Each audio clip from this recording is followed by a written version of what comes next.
On that morning, I woke up and took my dog to the park, which is next to my house. Didn't have a phone or a radio with me.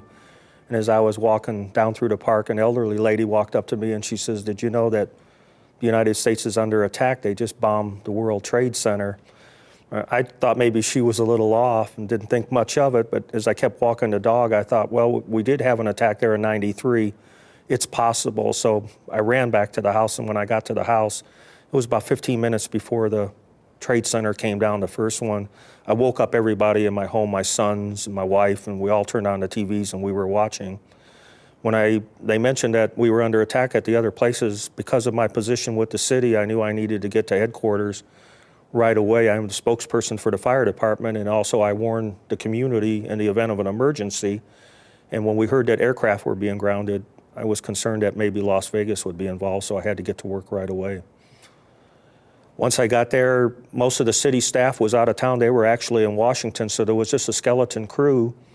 We alerted the mayor. He asked us to put a speech together. We had to put a press conference together right away, and he wanted to make a message to the city of Las Vegas on what was going on in New York, and that our forces were being put on standby in Las Vegas, and that the citizens could rest assured that everything was safe. So we were extremely busy that day, just trying to get on top of what was going on in the United States and keeping the community safe. So it was probably one of the busiest days in my 31 career that I had.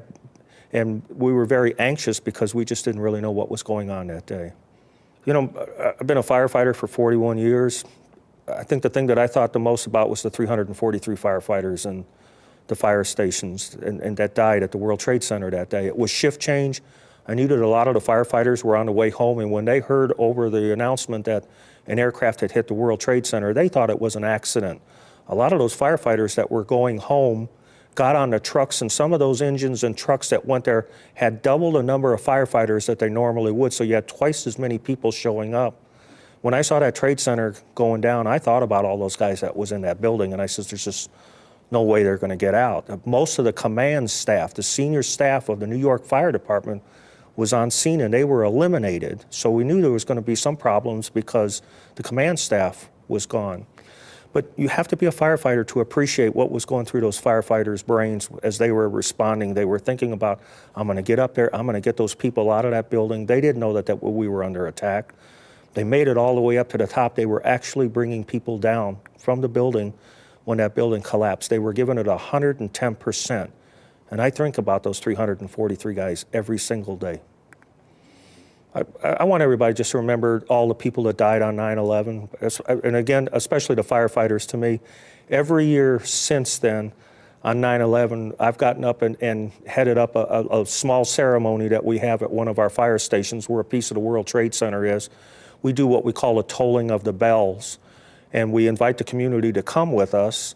And we ring the bells, which is a tradition in the fire service for people that have fallen in the line of duty. And we always do it at the time that the first Trade Center fell. I'm really excited that the whole community is getting involved. I don't want anybody to ever forget all the sacrifices that everybody made that day.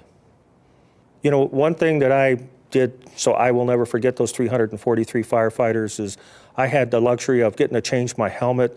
I had a helmet that was changed, and it was made exactly to the specifications of what those firefighters were wearing on that day when they lost their lives. So every time I go to a fire today, when I put this helmet on, it's exactly the same helmet that those guys were wearing, and I never forget those guys because every time I put that helmet on, I'm thinking about them. I would like to thank the committee for doing this for the community. I think we're going through 3 days of stuff that everybody will really want to get involved in. This is extremely important for everybody in this country. It brought our country together at a time when we needed it. It was the biggest attack ever on the United States. And again, thank you, committee, for doing this. This is very important to everyone here in the country.